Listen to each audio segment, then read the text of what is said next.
यं सदा परिभवग्नं विष्टिदोम तीर्थास्पदं शिवविरञ्चि नुतं शरेण्यं भृत्यार्तिहं प्रणतपाल्भवादिपोतं वन्दे महापुरुष ते चरणारविन्दम्।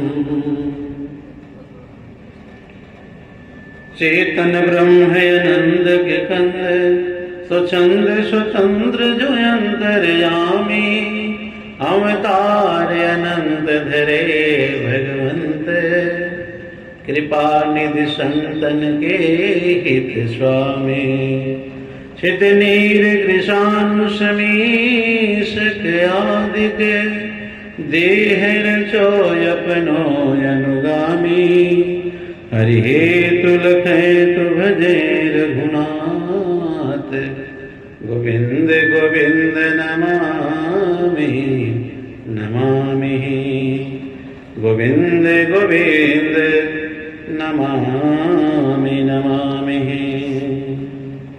नारायणं नमस्कृत्य नरं चैव नरोत्तमं देवी सरस्वती व्यास ततो जयमुदीरयेत्। आनंद कंद जगदाधार दग्धेदवे सच्चिदानंदन परम चैतन्य परम पिता परमेश्वर एवं सदगुरुदेव के सर्व निबंधन आप सबका अभिनंदन। अपने विचार संकलन से आप सबसे बताना चाहता हूँ कि स्मरण रहे कि अंधकार कितना भी घना हो जाए लेकिन सूर्य को तो नहीं छिपा सकता। उसी प्रकार से अज्ञान चाहे जितना आपका घना हो जाए लेकिन परमात्मा सदा मौजूद रहता है। नित्य निरंतर परमात्मा है और जिन्हें प्यास होती है जिनको तड़प होती है वो परमात्मा को जरूर खोज लेते हैं। आप सबसे बजाना चाहता हूँ देवियों और सज्जनों, सत्य तो सरल है लेकिन आप सब सरल नहीं है, इसलिए सत्य को जानना बड़ा कठिन होता है। ये भी बात है और सत्य को पाना भी बड़ा कठिन होता है। सत्य मतलब परमात्मा, वो सत्य सरल है, आप सरल नहीं हो।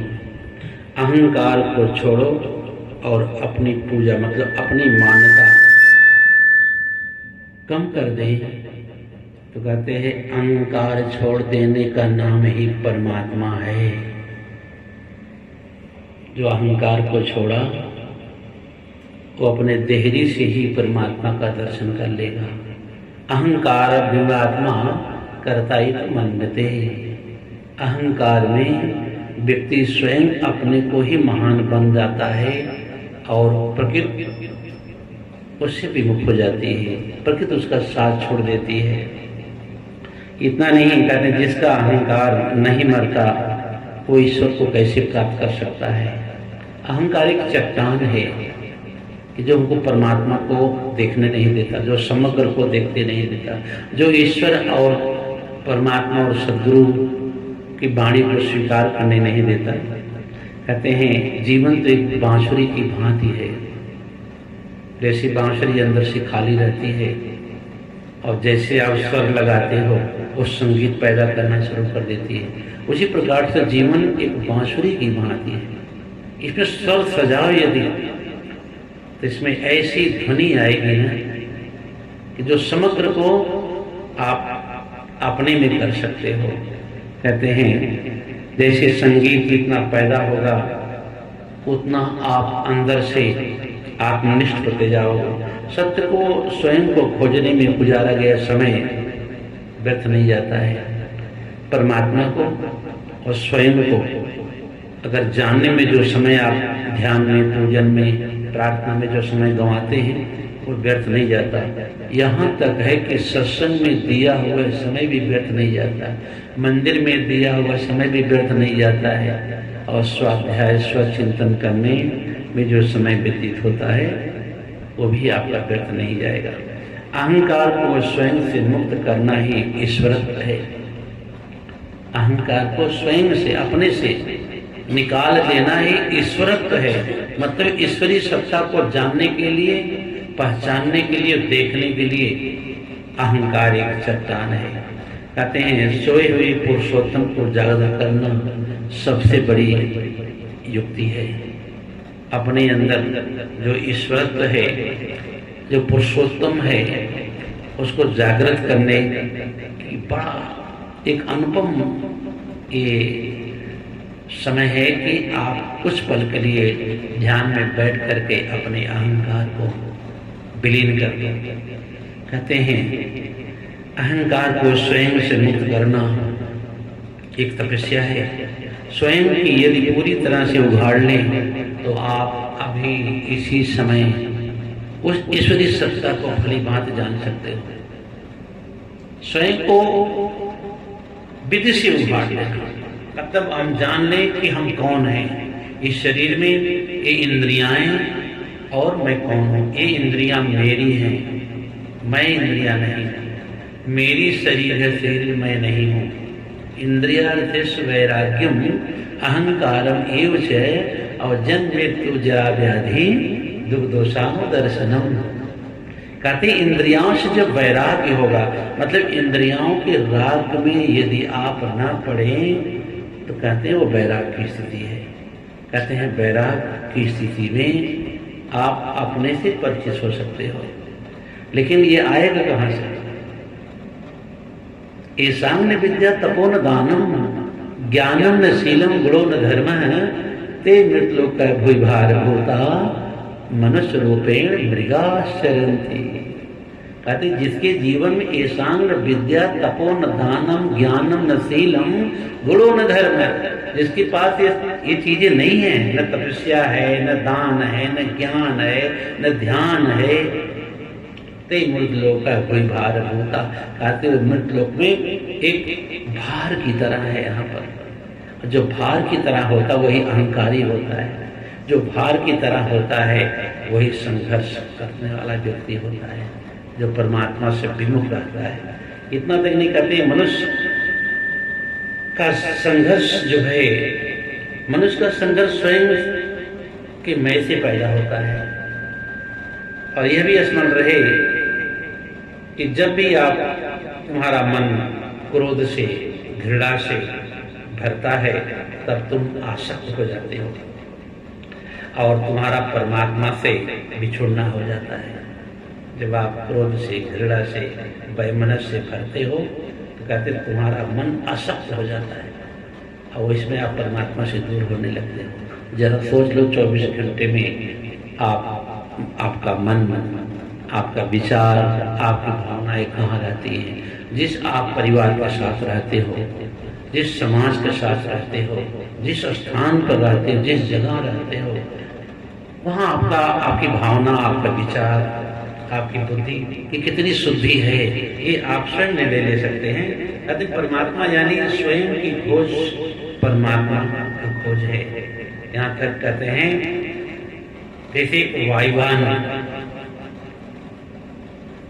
जैसे जिधर से हवा उड़े, जैसे पश्चिम से बहुत तेज हवा चल रही है, अब कोई पूर्व से कोई वायुयान उड़ा, जहाज पर इतना तीव्र हवा है, उधर से वायुयान है, इधर से हवा है। जितना तेजी से रफ्तार से वायुयान चल रहा है उतनी तेजी से हवा भी चल रही है। तो क्या होगा? वायुयान तो चल ही रहा है ना, लग रहा है चल रहा है, लेकिन हवा की इतना तीव्र झोंका है कि वही खड़ा हुआ है, चल रहा है लेकिन खड़ा है। उसी प्रकार से कहते हैं मनुष्य जब अहंकार से उन्मत्त हो जाता है तो चलता तो है लेकिन वो समग्र के सामने वही खड़ा रहता है। अपने को लगता है कि मैं बहुत अपने को तेज हूँ, लेकिन वो किसी काम का नहीं रहता है। इसलिए जीवन दो ढंग से जिया जा सकता है, एक संघर्ष से, एक समर्पण से।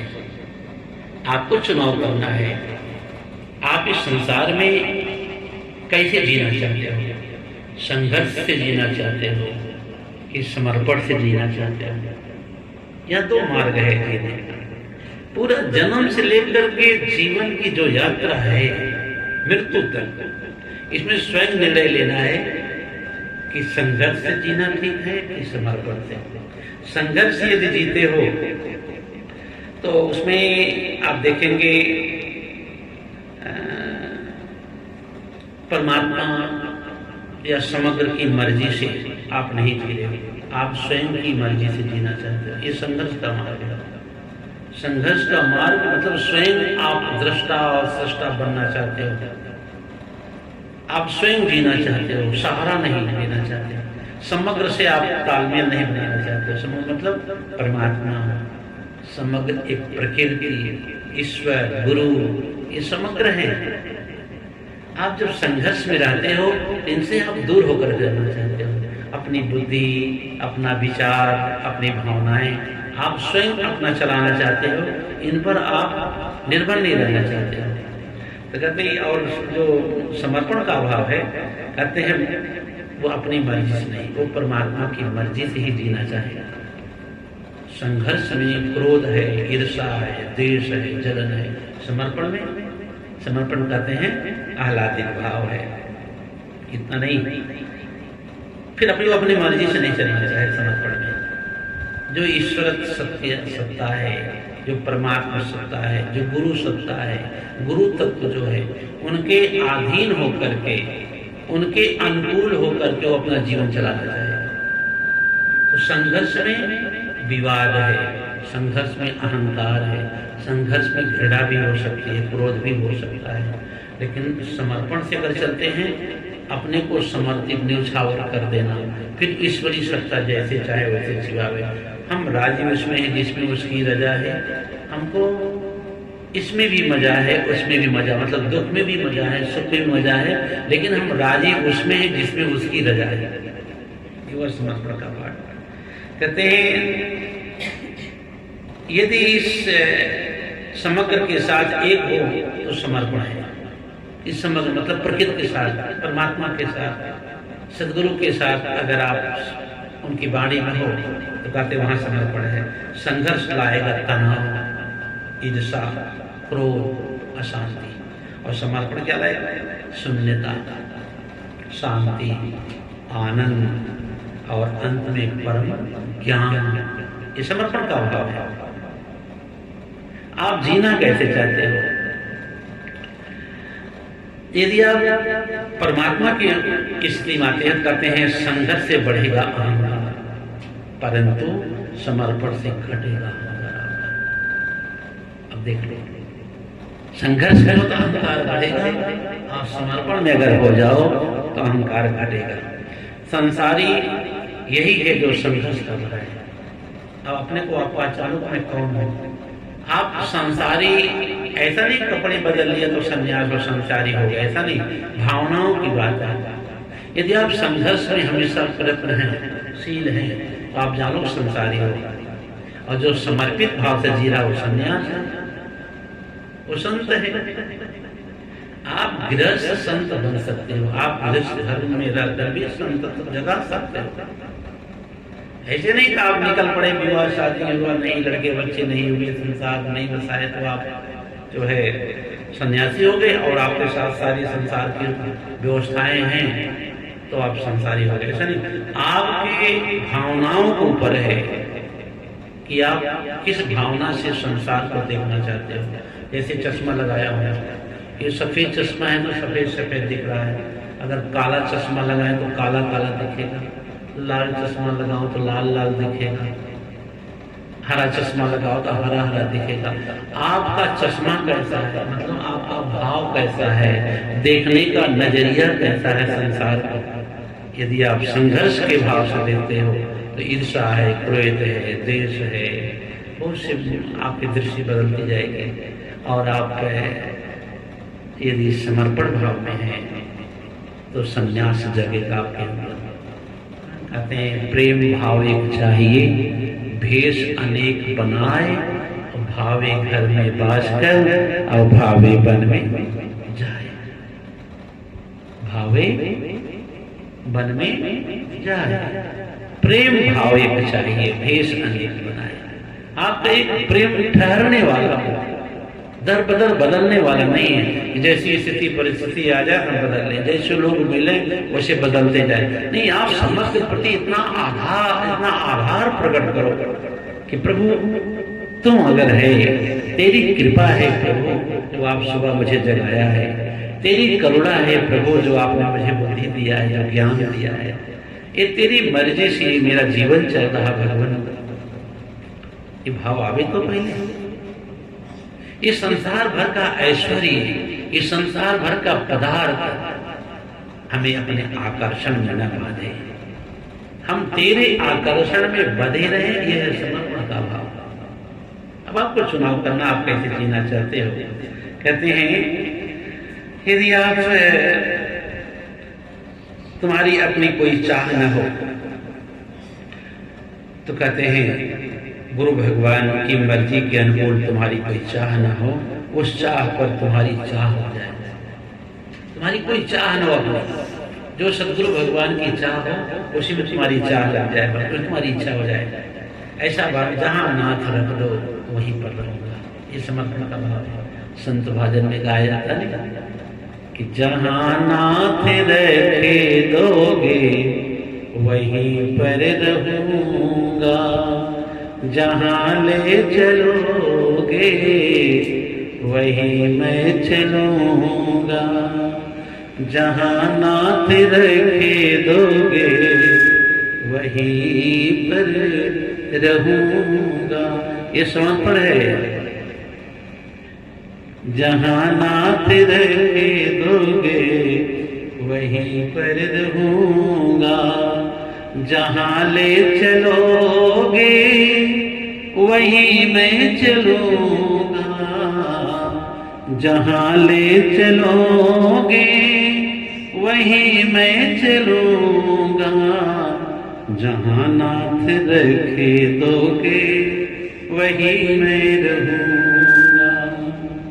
न कोई बुलाना न कोई हैरे जी, प्रभु कोई बुलाना नहीं है। जो आपने दिया है मुझे स्वीकार है, कोई बुलाना नहीं प्रभु।